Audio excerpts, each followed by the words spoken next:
जय हिंद दोस्तों, इस वीडियो पे हम बात करेंगे क्लास 12th फिजिक्स का एक काफी ज्यादा इंपॉर्टेंट क्वेश्चन जो कि आपका होने वाला है समांतर प्लेट संधारित्र की धारिता का व्यंजक। तो ये डेरिवेशन काफी इंपॉर्टेंट है आपके लिए। बोर्ड एग्जाम में पूरा 5 नंबर का ये डेरिवेशन पूछा जाता है, तो इस वीडियो को पूरा अंत तक आपको देखना है। यहाँ पर मैं आपको एक एक करके हर एक पॉइंट क्लियर कर दूंगा, ज्यादा टाइम भी आपका वेस्ट नहीं होगा और आप इस क्वेश्चन को तैयार करके जरूर बोर्ड एग्जाम में जाइएगा क्योंकि ये काफी ज्यादा पूछा जाता है। तो चलिए, इसमें सबसे पहले समझना क्या है, छोटी छोटी चीजें हैं जिनको आपको ध्यान देना पड़ेगा। देखिए, इसमें आपकी समांतर प्लेट संधारित्र मतलब इसमें 2 समांतर प्लेटें रहती हैं। सबसे पहली बात, चित्र में आप ध्यान दीजिएगा। अगर आप डायग्राम समझ जाएंगे तो ये जो चीजें इधर लिखी हैं ये समझ लीजिए ना के बराबर है। आपको सिर्फ इस चित्र में फोकस करना है, इधर का अपने आप आपको बन जाएगा, कोई दिक्कत नहीं आने वाली। देखिए, यहां पर आपकी एक प्लेट x हो गई, ठीक है, यहां पर, और एक प्लेट आपकी y हो गई। अब इसमें बात करें, जो पहली प्लेट x है ये आपकी धनावेशित है, देख सकते हैं यहां पर प्लस क्यू आवेश दिख रहा ना, इसमें आपका क्या है, ये धनावेशित है पहली प्लेट।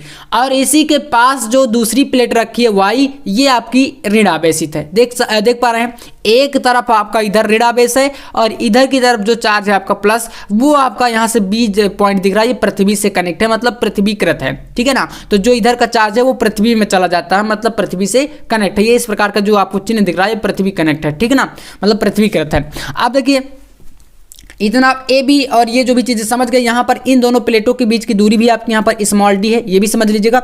और यही चीज थ्योरी को आपको लिखना है। यहाँ पर देख लीजिए एक बार, एक नजर बताया गया है, माना ए और बी समांतर प्लेट संधारित्र की 2 प्लेटें हैं, जो यहाँ पर आपको दिख रहे हैं, ठीक है ना। अब इसमें जिनके बीच की दूरी क्या है, स्मॉल डी है, दोनों के बीच का डिस्टेंस भी बताया हूँ आपको मैं।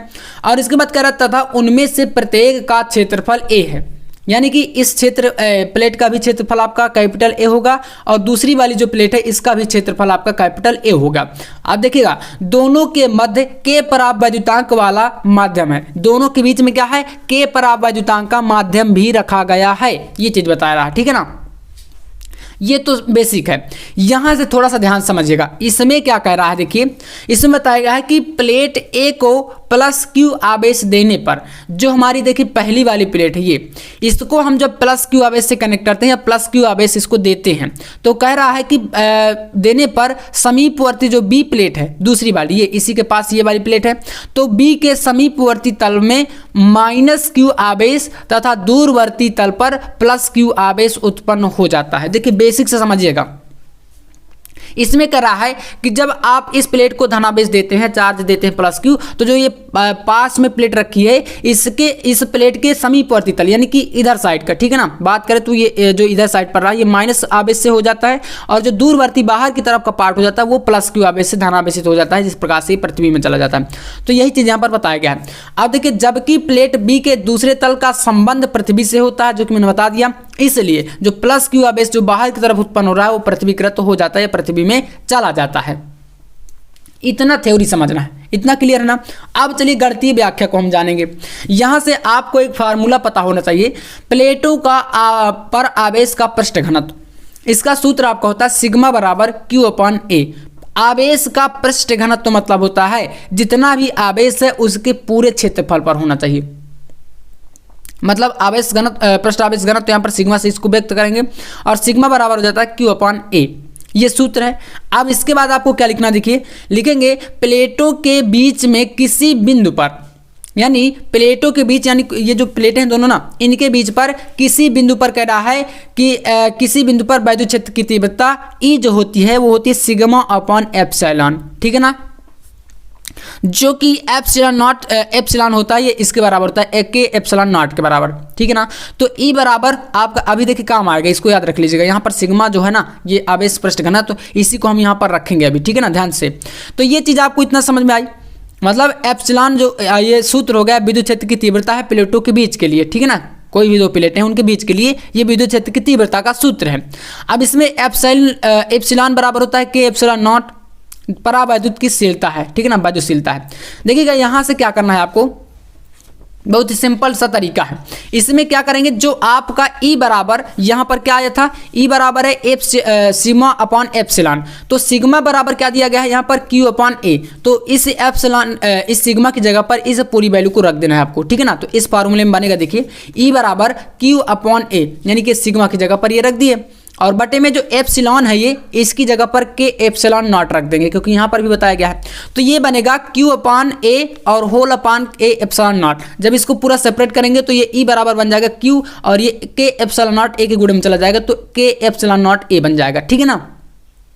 इतना समझ में आया। और इसके बाद इसी को हम मान लेंगे समीकरण 1। इतना तक आपका क्लियर है, यहाँ तक कोई दिक्कत नहीं, क्योंकि हमने दो फार्मूले का यूज किया है और डायरेक्ट देखिए रख दिए हैं, ठीक है ना। तो चलिए इसके बाद अगर ये क्लियर है तो अब बढ़ते हैं आगे। नेक्स्ट यहाँ पर अब इसका डेरिवेशन कैसे निकालेंगे समझिएगा। यहाँ पर लिखना है, माना दोनों प्लेटों के बीच विभवांतर V वोल्ट है, यानी जो दोनों आपकी प्लेटें हैं इन दोनों के बीच का विभवांतर या विभव कितना है, V वोल्ट है, ठीक है ना, इन दोनों प्लेटों के बीच का। तो अब लिखेंगे वह इनके बीच की दूरी स्मॉल d है। ये चीजें आपको मैं पहले ही बता चुका हूं, ठीक है ना। चित्र से ही सब कुछ क्लियर होगा आपका।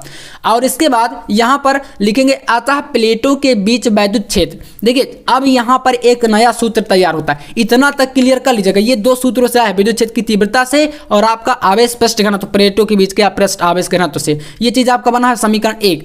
अब यहाँ से हम मान लीजिए कि जो अगर प्लेटों के बीच का विभवांतर और बीच की दूरी आपका V और D है, तो यहाँ पर प्लेटों के बीच का वैद्युत क्षेत्र जो होगा वो होगा E बराबर V अपॉन D। ये नया सूत्र है। इससे आपका यहाँ पर क्या क्लियर होगा, V का मान, ठीक है ना। V बराबर होता है E इंटू डी। इसी फार्मूले से कर सकते हैं ना। अगर हमें V का मान चाहिए तो D को हम इधर ले आएंगे E के गुणे में, तो V बराबर E इंटू डी। ये बन गया V बराबर E इंटू डी। इसको मान लेंगे समीकरण 2, क्योंकि 1 हम मान चुके हैं। क्लियर है ना। अब क्या करना है, V का मान E का मान, आप लोग E का मान ये है, E का मान उठाकर आप समीकरण 2 में रखेंगे। तो इतना लिख देना, देखिएगा लिखेंगे समीकरण 1 से E का मान रखने पर, तो देखिए V बराबर E इंटू डी है, E की जगह पर आपको ये वाली वैल्यू को रख देना है, Q अपॉन के एप्सिलॉन नॉट A को, ठीक है ना। तो देखिए यहाँ पर रखे हम लोग V बराबर ये E की जगह पर Q अपॉन के एप्सिलॉन नॉट इंटू डी, ये रख दिए। इतना क्लियर ना। इसी को हम लोग E का मान उठा के इसमें रख दिए यहाँ पर, ठीक है। देखिए अब जब मान रख दिए, इसके बाद ये बन गया हमारा V बराबर यानी वोल्टेज बराबर Q अपॉन के एप्सिलॉन नॉट इंटू डी। ये सब चीजें क्लियर है ना। अब इसके बाद अगला स्टेप जो आपको फॉलो करना है, यहाँ पर लिखना है कि संधारित्र की जो धारिता होती है C बराबर फार्मूला होता है Q बटे V। ये सूत्र मैंने आपको पढ़ाया है, ठीक है। यही सूत्र है, छोटे छोटे यहाँ पर 2 सूत्र 3 याद करना। एक आपको ऊपर का जो बता दिया और एक ये वाला और एक ये 2 सूत्र यहाँ पर याद कर लीजिए, पूरा डेरिवेशन आपको समझ में आ जाएगा। और बाकी मैं बता ही रहा हूँ कि कैसे क्या चीजें यहाँ पर रख रहे हैं हम लोग। तो जब संधारित्र की धारिता C बराबर Q अपॉन V होता है, तो अब यहाँ से V का मान आपके पास ये दिया गया है और धारिता ही हमें निकालनी है। तो C बराबर आप क्या करेंगे, यहाँ पर Q आपका ऊपर रहेगा और V की जगह पर इस पूरे V का ये वाला जो वैल्यू है पूरे को उठा के बटे में रख देंगे, ठीक है ना। तो Q बटे ये आपका आएगा Q। देखिए यहाँ पर थोड़ा सा कंफ्यूज हो सकते हैं आप लोग, तो एक बार यहाँ पर थोड़ा सा समझ लीजिएगा। इसमें यहाँ पर क्या करेंगे, देखिए तो यहाँ पर हमारे पास है C बराबर क्या है, Q अपॉन V। तो V का मान ये है, V का मान चलिए रखते हैं यहाँ पर। तो V का मान क्या है, Q इंटू डी अपॉन के एप्सिलॉन नॉट A, इतना है।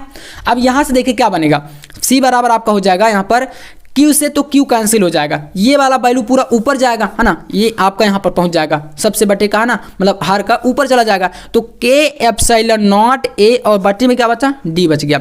ये आपका आ गया संधारित्र की धारिता। यहाँ तक क्लियर ना। यही चीज़ यहाँ पर करी गई है और यही आपका C बराबर के epsilon not A upon D और बच गया। यही होता है समांतर प्लेट संधारित्र की धारिता, इतना निकालना है, ठीक है ना। जहाँ पर आप K की बात करें तो ये निर्वात में आपका इसका मान हो जाता है 1, और अगर K का वैल्यू आप 1 रख देंगे तो यहाँ पर C बराबर epsilon not A upon D बच जाएगा। ये होता है समांतर प्लेट संधारित्र की धारिता का फुल व्यंजक। अगर वीडियो पसंद आया हो तो लाइक कर दीजिएगा, और इसी प्रकार से हर एक वीडियो आप लोग टॉपिक वाइज एक एक पूरी बुक से चाहते हैं तो चैनल को भी सब्सक्राइब आपको कर लेना, क्योंकि अब मैं यहाँ पर टॉपिक वाइज आपको वीडियो कराने वाला हूँ, ठीक है ना। चलिए मिलते हैं नेक्स्ट वीडियो में नेक्स्ट टॉपिक के साथ, तब तक के लिए जय हिंद, वंदे मातरम।